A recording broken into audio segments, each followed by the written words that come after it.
আসসালামু আলাইকুম। হাইতু সাবা হইতে পড়াইতে হজরত ওমর আদালতের প্রতি হজরত আবু ওবায়দার আদালত ও হজরত মুআজের আদালতের চিঠি। মোহাম্মদ ইবনে সোকা রহমতুল্লাহ বলেন, আমি হজরত ওয়াইব ইবনে আবি হিন্দ রহমতুল্লাহ নিকট আসিলাম। তিনি আমাকে একটি পত্র বাহির করিয়া দিলেন, যাতে নিম্নলিখিত বর্ণিত বিষয় লেখা ছিল।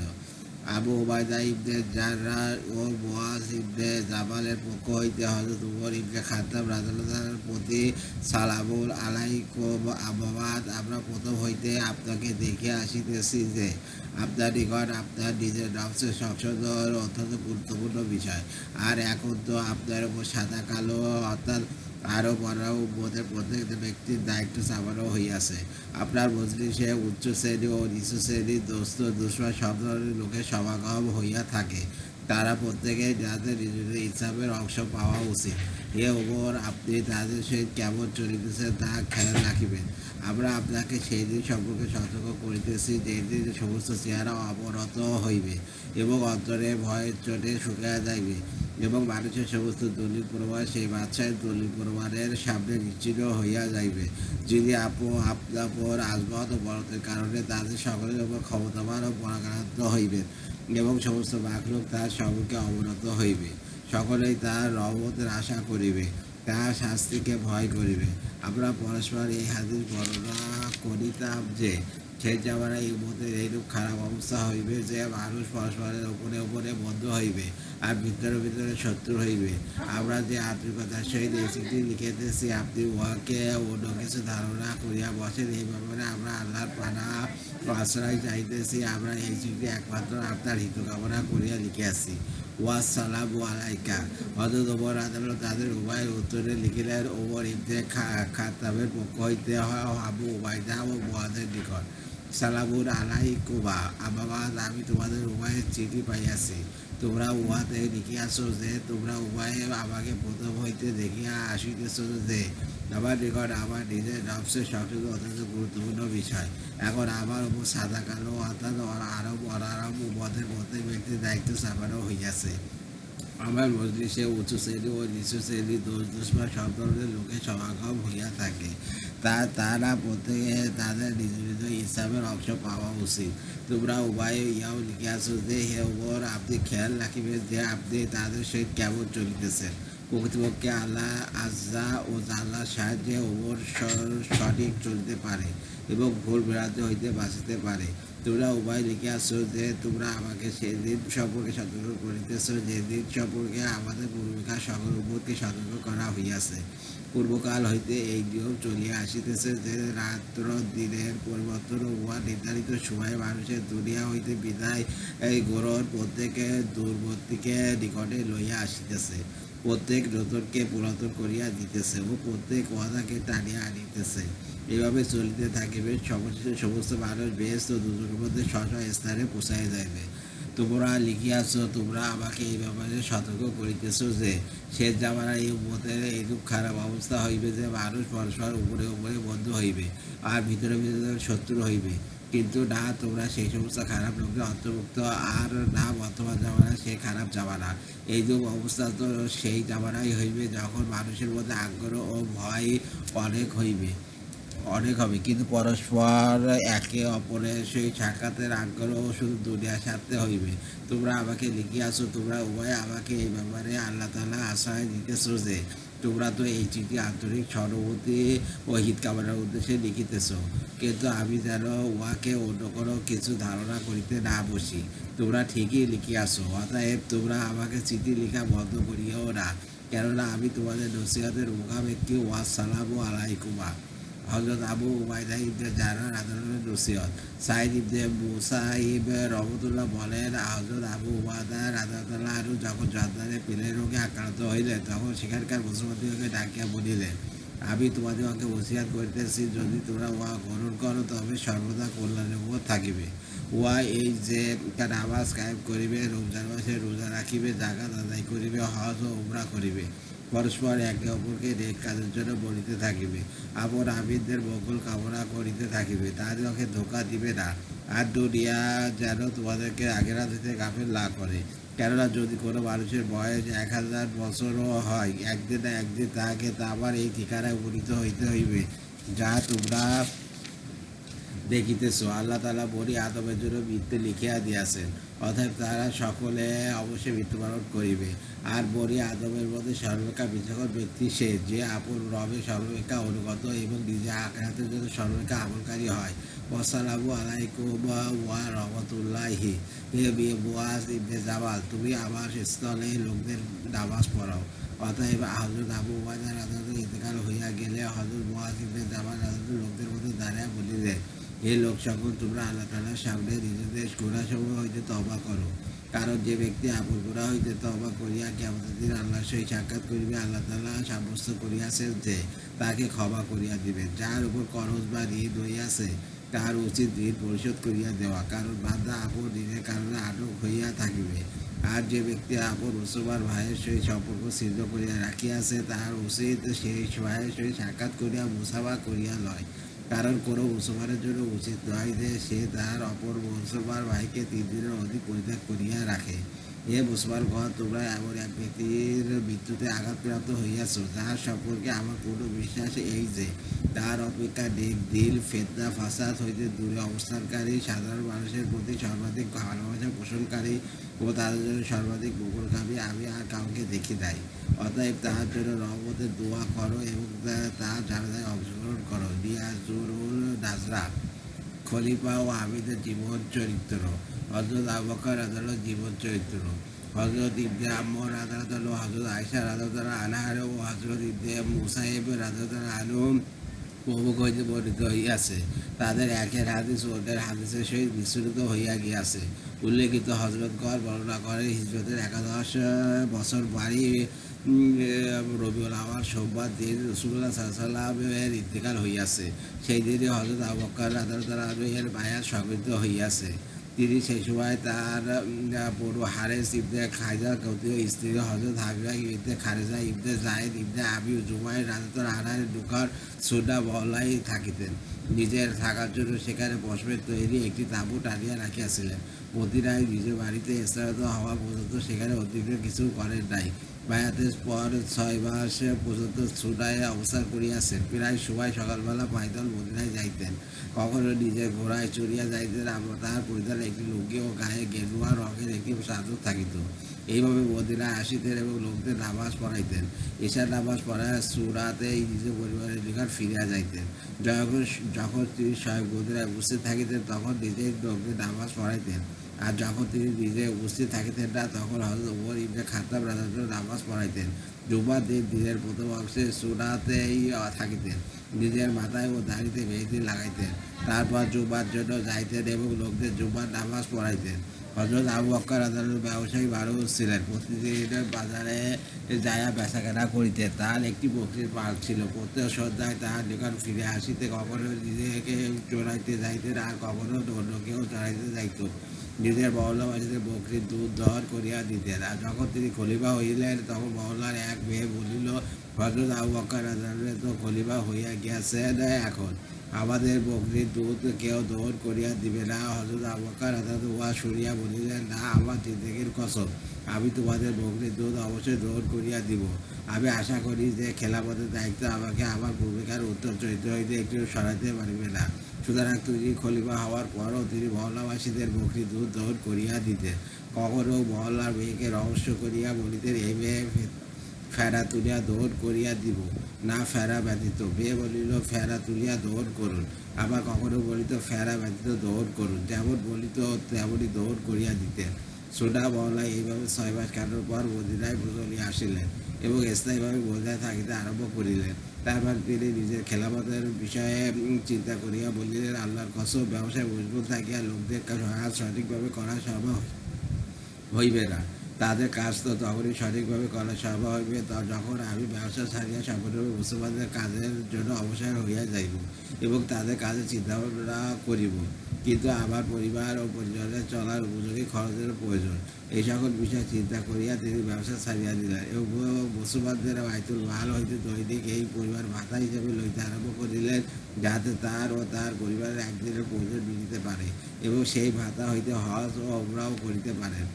সুতরাং সাহাবা রাদিয়াল্লাহু আনহু তাহার জন্য বার্ষিক 6,000 দিরহাম ধার্য করিয়া দিলেন। যখন তার ইন্তেকালের সময় নিকটবর্তী হইল তখন বলিলেন, আমাদের নিকট মুসলমানদের বাইতুল মালে যা কিছু অতিরিক্ত বাঁচিয়া গিয়াছে তা ফেরত দিয়া দাও, কেননা আমি এই মাল ব্যবহার করিতে চাই নাই। আর আমি মুসলমানদের যে পরিমাণ মাল ভোগ করিয়াছি উহার বিনিময়ে আমার অমুক স্থানে যে জমিন রহিয়াছে উহা মুসলমানদের বাইতুল মালের জন্য দিয়া দিলাম। অথবা তাহার ইন্তেকালের পর সেই জমিন ওই একটি দুধের উটনি তলোয়ার স্বাদ দিতে পারে এমন একটি গোলাম ও 5 দিরহাম মূল্যের একটি চাদর হযরত ওমর রাদিয়াল্লাহু নিকট সুগন্ধ করা হইল। হযরত ওমর রাদিয়াল্লাহু বলিলেন, তিনি নিজের পরবর্তীতে কষ্টের মধ্যে ফেলিয়া গেলেন, অর্থাৎ তাহার ন্যায় এই দুঃখ কে করিতে পারিবে। হযরত আবু বকর রাদিয়াল্লাহু 1000 হিজরিতে হযরত ওমর ইবনে খাত্তাব রাদিয়াল্লাহুকে আমিরুল হজ বানাইয়া পাঠাইলেন। তারপর 12 হিজরিতে নিজে ওমরার জন্য গেলেন। চাষের সময় মক্কা শরীফ পৌঁছাইলেন, নিজের ঘরে গেলেন। সেখানে হযরত আবু বকর রাদিয়াল্লাহুর পিতা হযরত আবু কুহাফা রাদিয়াল্লাহু নিজের ঘরের দরজায় বসিয়াছিলেন। তাহার নিকট কতিপয় যুবক বসিয়াছিল, যাহাদের সহিত তিনি কথাবার্তা বলিতেছিলেন। কেউ তাকে বলিল, এই যে আপনার ছেলে আসিয়াছে। হযরত আবু কুহাফা রাদিয়াল্লাহু শুনিয়া দাঁড়াইয়া গেলেন। হযরত আবু বকর রাদিয়াল্লাহু উট না বসাইয়া তাড়াতাড়ি উটের পিঠ হইতে নামিয়া পড়িলেন এবং বলিতে লাগিলেন, আব্বাজান, আপনি দাঁড়াইবেন না। তারপর তাহাকে জড়ায় ধরিয়া তাহার কপালে চুম্বন করিলেন। বৃদ্ধ পিতা তাহার আগমনের আনন্দে কাঁদিতে লাগিলেন। মক্কার দায়িত্বশীল ব্যক্তিবর্গ হযরত হাত্তাব ইবনে আসিদ রাদিয়াল্লাহু ও সোহাইল ইবনে আমর রাদিয়াল্লাহু, ইকরামা ইবনে আবি জাহল রাদিয়াল্লাহু, হারিস ইবনে হিশাম রাদিয়াল্লাহু সাক্ষাতের জন্য আসিলেন। সালামুন আলাইকা ইয়া খলিফাতা রাসূলুল্লাহ বলিয়া সালাম করিলেন। সকলেই তাহার সহিত মুসাফা করিলেন। যখন তাহারা রাসূলুল্লাহ সাল্লাল্লাহু আলাইহি ওয়াসাল্লামের আলোচনা করিলেন তখন তিনি কাঁদিতে লাগিলেন।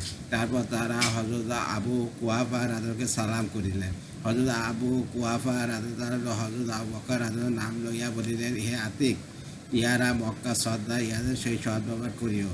হযরত আবু বকর রাদিয়াল্লাহু বললেন, আব্বাজান, আল্লাহ তাআলার সাহায্য ব্যতীত মানুষ কোনো নেক কাজ করিতে পারে না এবং অসৎ কাজ হইতে বাঁচিতে পারে না।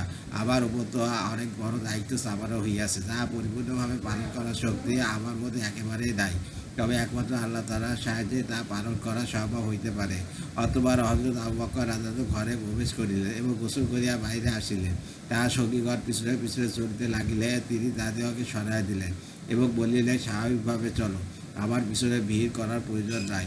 প্রতিবন্ধী লোকজন হযরত আবু বকর রাদিয়াল্লাহু সেই সাক্ষাৎ করিতে ও সাথে চলিতে লাগিল এবং তাহাকে নবী করিম সাল্লাল্লাহু আলাইহি ওয়াসাল্লামের ইন্তেকালের উপর সমবেদনা জানাইতে লাগিল।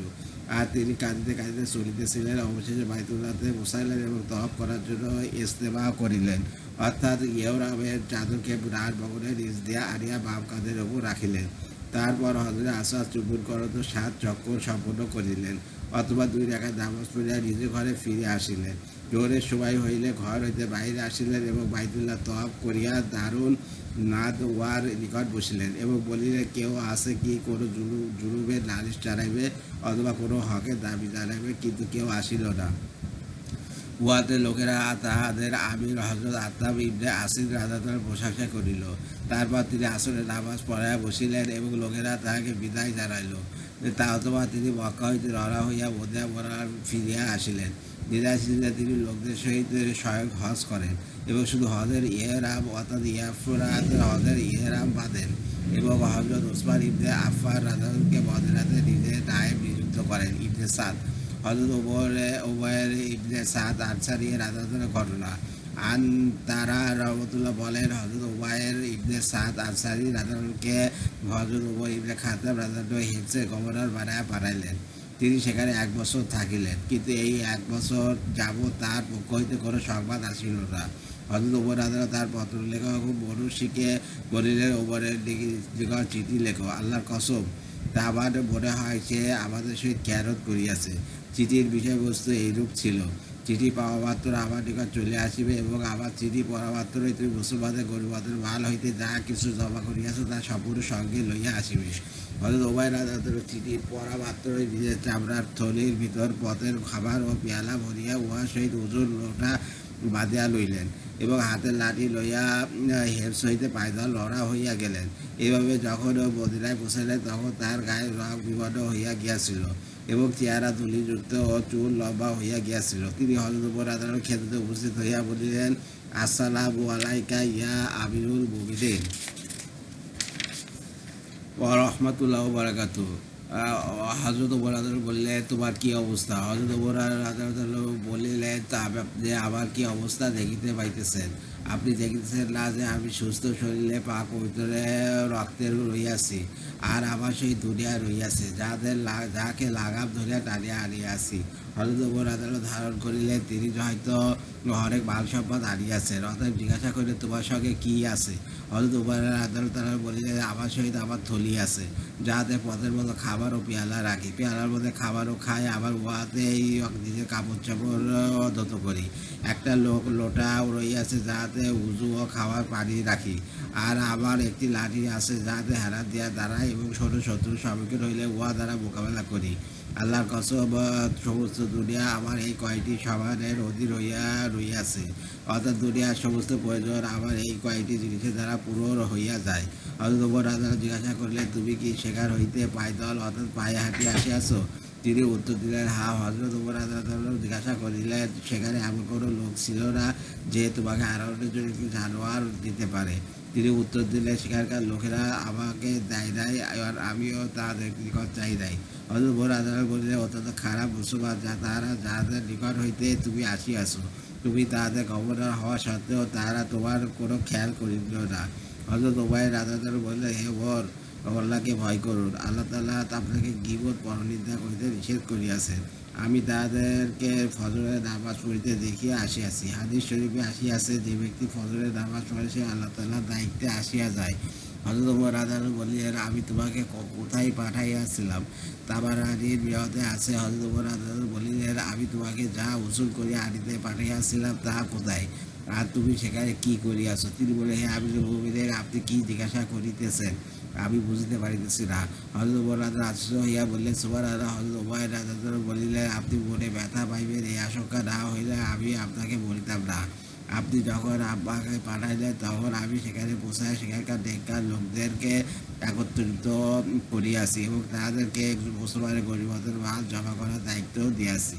তারা যখন উহা জমা করিয়া আনিয়াছে তখন আমি উহা শরিয়াতের নির্ধারিত স্থানে খরচ করিয়া দিয়াছি। যদি উহাতে শরিয়াত মতো আপনারও অংশ থাকিত তবে আপনার জন্য লইয়া আসিতাম। হযরত ওমর রাদিয়াল্লাহু বলিলেন তবে কি তুমি আমাদের জন্য কিছুই আনো নাই? হযরত ওমর রাদিয়াল্লাহু বলিলেন না। হযরত ওমর রাদিয়াল্লাহু বলিলেন অত্যন্ত সৎ গভর্নর কিছু লইয়া আসে নাই। ওমারের জন্য হেমসের গভর্নরের এর পদে পুনরায় নিয়োগপ্রাপ্ত লিখিয়া দাও। হযরত ওবায়ের রাদিয়াল্লাহু বলিলেন এখন আমি না আপনার পক্ষ হইতে গভর্নর হইব আর না আপনার পর অন্য কারো পক্ষ হইতে হইব, কেননা আল্লাহর কসম আমি এই গভর্নরিতে অন্যায় কাজ হইতে বাঁচিয়াতে পারি নাই। আমি এক খ্রিস্টানকে আমির হওয়ার গর্বে বলিয়াছি হে অমুক, আল্লাহ তোকে বেজ্জত করুক। হে ওমর, আপনি আমাকে গভর্নর বানায় এইরূপ অন্যায় কাজে লিপ্ত করার সুযোগ করিয়া দিয়াছেন। হে ওমর, যে সকল সাহাবা রাদিয়াল্লাহু আরও মৃত্যুবরণ করেছে তাদের পরে আপনার সহিত জীবনের যে দিনগুলো কাটিয়াছে সেই দিনগুলো আমার জীবনের সর্বাপেক্ষা খারাপ দিন। অথবা তিনি হযরত ওমর রাদিয়াল্লাহু আনহুর নিকট অনুমতি চাইলেন। হযরত ওমর রাদিয়াল্লাহু তাকে অনুমতি দিলেন। তিনি নিজ বাড়িতে চলিয়া গেলেন। তার বাড়ি মদিনা হইতে কয়েক মাইল দূরে ছিল। তার চলিয়ে যাওয়ার পর হযরত ওমর রাদিয়াল্লাহু বলিলেন আমার ধারণা হয় উমাইর আমাদের সহিত খেয়ানত করিয়াছে। সে নিশ্চয়ই হেমস হইতে বাদ্রনাথ আনিয়াছে এবং তাহা পূর্বে বাড়ি পাঠাইয়া দিয়াছে। সুতরাং হযরত ওমর রাদিয়াল্লাহু যাচাইয়ের উদ্দেশ্যে হারেস নামে এক ব্যক্তিকে 100 দিনার স্বর্ণমুদ্রা দিয়া বলিলেন এই দিনারগুলি লইয়া উমাইরের বাড়িতে যাইবে এবং অপরিচিত ব্যবহার সাজিয়া তার বাড়িতে উঠিবে। যদি তাহার ঘরে সচ্ছলতা দেখো তবে আমার নিকট ফিরে আসিবে, আর যদি অভাব অনটন দেখো তবে তাকে এই 100 দিনার দিবে।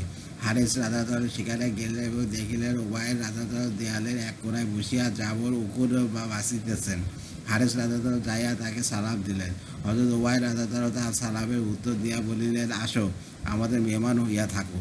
হারেস রাদিয়াল্লাহু সোয়ারি হইতে নামিয়া তাহার ঘরে অবস্থান করিলেন। হযরত উমাইর রাদিয়াল্লাহু তাকে জিজ্ঞাসা করিলেন তুমি কোথা হইতে আসিয়াছ? হারেস রাদিয়াল্লাহু বলিলেন মদিনা হইতে আসিয়াছি। হযরত উমাইর রাদিয়াল্লাহু জিজ্ঞাসা করিলেন তুমি আমিরুল মুমিনকে কি অবস্থায় রাখিয়া আসিয়াছ? তিনি বলিলেন ভালো অবস্থায় রাখিয়া আসিয়াছি। হযরত উমাইর রাদিয়াল্লাহু জিজ্ঞাসা করিলেন মুসলমানদেরকে কি অবস্থায় রাখিয়া আসিয়াছ? তিনি বললেন তারাও ভালো আছেন। হযরত উমর রাদিয়াল্লাহু জিজ্ঞাসা করিলেন, আপনি ওরে কি শরিয়াতে শাস্তি কায়েম করেন না? তিনি বললেন, হা করে। তার ছেলে কবিরা গুনাহ করিয়াছিল, তিনি তার উপর শরিয়াতে শাস্তি কায়েম করিয়াছিলেন, ইবাতে সে মারা গিয়াছে, কিন্তু সহিহ রিওয়ায়াত মতে শাস্তির একবার সহ তার স্বাভাবিক মৃত্যু ঘটিয়াছিল। হযরত উমাইর রাদিয়াল্লাহু তাআলা বললেন, আয় আল্লাহ, ওরকে সাহায্য করুন। আমার জানা মতে তিনি আপনাকে অত্যাধিক মহব্বত করেন। হারেস রাদিয়াল্লাহু 3 দিন পর্যন্ত হযরত উমাইর রাদিয়াল্লাহু ঘরে বেবাদ হইয়া থাকিলেন। তার ঘরে শুধু যবের একটি রুটি প্রস্তুত হইত, যাহা তারা হারেস রাদিয়াল্লাহুকে খাওয়াইয়া দিতেন, আর নিজেরা উপবাস থাকিতেন। অবশেষে যখন উপবাস থাকা কষ্টকর হইয়া গেল, তখন তিনি হারেস রাদিয়াল্লাহুকে বলিলেন, তোমার কারণে আমাদের উপবাসের পর উপবাস কাটাইতে হইতেছে। অতএব যদি ভালো মনে করো তবে অন্য কোথাও যাইতে পারো। হারেস রাদিয়াল্লাহু তখন সেই দিনারগুলো বাহির করিয়া পেশ করিলেন এবং বলিলেন, আপনি উভয়ই আপনার জন্য এই দিনার পাঠাইয়াছেন, আপনি এগুলিকে নিজের প্রয়োজনে খরচ করুন। দিনার দেখা মাত্র তিনি এক চিৎকার দিলেন এবং বলিলেন, আমার এগুলির কোনো প্রয়োজন নাই, ফেরত লইয়া যাও। আমার স্ত্রী বলিলেন, ফেরত দিবেন না, গ্রহণ করুন। নিজের কোনো প্রয়োজন দেখা দিলে খরচ করিবেন, নতুবা উপযুক্ত স্থানে অভাবগ্রস্তদের মধ্যে খরচ করিয়া দিবেন।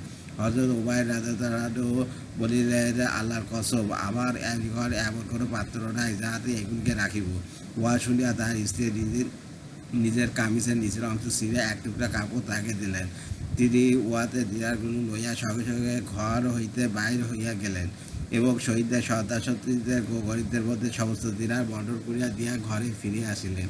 হযরত উমর রাদিয়াল্লাহু প্রেরিত লোকটি যখন অর্থাৎ হারেস রাদিয়াল্লাহু ভাবতেছিলেন হযরত উমাইর রাদিয়াল্লাহু উহা হইতে তাহাকে কিছু দিবেন, কিন্তু তাহাকে কিছু দিলেন না। হযরত উমাইর রাদিয়াল্লাহু তাহাকে বলিলেন, হযরত উমর রাদিয়াল্লাহুকে আমার সালাম বলিও। হারেস রাদিয়াল্লাহু হযরত উমর রাদিয়াল্লাহুর নিকট ফিরিয়া আসিলে হযরত উমর রাদিয়াল্লাহু জিজ্ঞাসা করিলেন, কি দেখিয়াছ? হারেস রাদিয়াল্লাহু বলিলেন, অত্যন্ত খারাপ অবস্থা দেখিতেছি। হযরত উমর রাদিয়াল্লাহু জিজ্ঞাসা করিলেন, তিনি সেই দিনারগুলো কি করিলেন? হারেস রাদিয়াল্লাহু বললেন, আমি জানি না।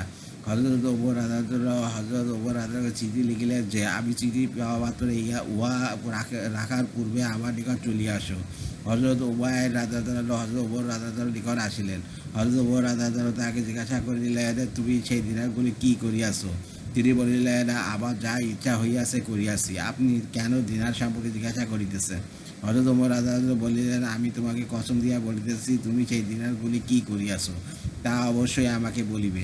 হযরত উমাইর রাদিয়াল্লাহু বলিলেন, আমি উহা নিজের জন্য সামনে পাঠাইয়া দিয়াছি, অর্থাৎ আখিরাতে পাওয়ার জন্য গরিব মিসকিনদের মধ্যে বন্টন করিয়া দিয়াছি। হযরত উমর রাদিয়াল্লাহু বলিলেন, আল্লাহ তাআলা তোমার উপর রহম করুন এবং তাহাকে এক ওসাক অর্থাৎ 5 মণ 10 সের শস্য ও 2 খানা কাপড় দেওয়ার হুকুম দিলেন।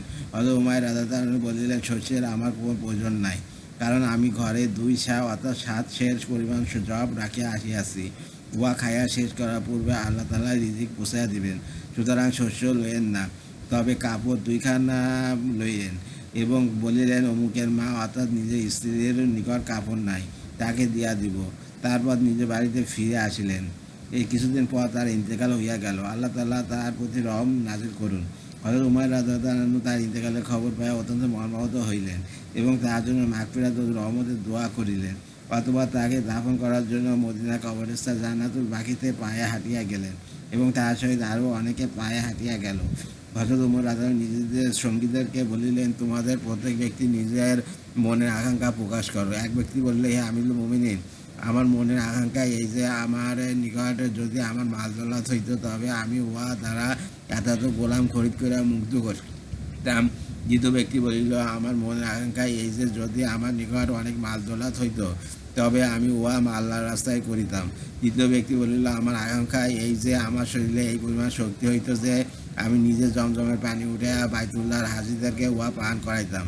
হযরত ওমর রাদিয়াল্লাহু বললেন, আমার মনের আকাঙ্ক্ষা এই যে আমার নিকট উমাইর ইবনে সাদের ন্যায় মানুষ হয়, যাহাকে আমি নিশ্চিন্ত মনে মুসলমানদের বিভিন্ন কাজে লাগাতে পারি। Abu Nuaim. হযরত সাঈদ ইবনে আমের ইবনে হিজাইম জুমাইরি রাদিয়াল্লাহু ঘটনা। খালিদ ইবনে মাদান রাহমাতুল্লাহ বলেন, হযরত ওমর ইবনে খাত্তাব রাদিয়াল্লাহু হযরত সাঈদ ইবনে আমের ইবনে হিজাইম জুমাইরি রাদিয়াল্লাহুকে হিমস শহরে আমাদের গভর্নর বানাইলেন। হযরত ওমর ইবনে খাত্তাব রাদিয়াল্লাহু যখন পরবর্তীতে হিমস আসিলেন, তখন তিনি বললেন, হে হিমসবাসী, তোমাদের গভর্নরকে কেমন পাইয়াছ? তাহারা হযরত ওমর রাদিয়াল্লাহুর নিকট তাহাদের গভর্নরের বিরুদ্ধে অভিযোগ করিল। হিমসবাসী যেহেতু সর্বদাই তাহাদের গভর্নরের বিরুদ্ধে অভিযোগ করিত, সেই জন্য হিমসকে ছোট কুফা বলা হইত। তারা বলিল, আমাদের তার বিরুদ্ধে 4টি অভিযোগ রহিয়াছে। প্রথম এই যে, তিনি ঘর হইতে আমাদের নিকট অনেক বেলা করিয়া বাহির হইয়া আসেন। হযরত ওমর রাদিয়াল্লাহু বলিলেন, প্রকৃত ইহা অনেক বড় অভিযোগ। আর কি অভিযোগ? তারা বলিল, তিনি রাতে কারোর কথা শোনেন না। হযরত ওমর রাদিয়াল্লাহু বলিলেন, উহাও অনেক বড় অভিযোগ। আর কি? তারা বলিল, মাসে একদিন তিনি ঘরে থাকেন, আমাদের নিকট বাইরে আসেন না। হযরত ওমর রাদিয়াল্লাহু বললেন, উহাও অনেক বড় অভিযোগ। আর কি? তারা বলিল, মাঝে মাঝে তিনি অজ্ঞানের মতো হইয়া যান। হযরত ওমর রাদিয়াল্লাহু হিমসের লোকদেরকে ও তাদের গভর্নরকে একত্র করিলেন এবং এই দোয়া করিলেন, হে আল্লাহ, সাঈদ ইবনে আমিরের ব্যাপারে আমার যে শুভ ধারণা ছিল আজ তা ভুল প্রমাণ করিও না। অতঃপর হিমসের লোকদেরকে বলিলেন, তার ব্যাপারে তোমাদের কি অভিযোগ আছে বলো। তারা বলিল, অনেক বেলা না হওয়া পর্যন্ত তিনি ঘর হইতে আমাদের নিকট বাহির হইয়া আসেন না।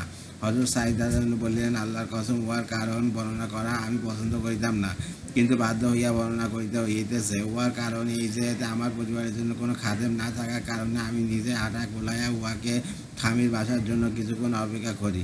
তারপর রুটি তৈরি করি এবং উজু করিয়া ঘর হইতে বাইরে তাদের নিকটে আসি। হযরত ওমর রাদিয়াল্লাহু বলিলেন, তার বিরুদ্ধে তোমাদের আর কি অভিযোগ?